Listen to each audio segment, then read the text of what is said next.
అసలు అరుణాచలం అనేటటువంటి క్షేత్రం ఒకటి ఉంది. పరమశివుని యొక్క పరిపూర్ణమైన అనుగ్రహం ఉన్నది. అక్కడికి వెళ్ళాలనేటటువంటి కోరిక పుట్టడం జరగదు. ఎందుకని? అసలు కొన్ని కోట్ల జన్మలెత్తితే తప్ప అరుణాచల పర్వతం గురించి తెలుసుకోడు. స్టేషన్కి వచ్చి కూడా టికెట్ తీసుకున్నా. టికెట్ అంటే మన జనరల్ టికెట్. ఇప్పుడే గోపురం ముందు దగ్గరకు వస్తున్నాం కదా, చాలా అంటే చాలా రష్ ఉంది. వర్షం కూడా స్టార్ట్ అయింది బాగా. మనకు కుండేం కనిపించట్లేదు ఈ వర్షానికి.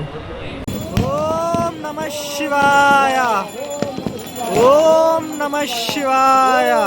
బాబా బాబా ఓ వేరే వై బాబా.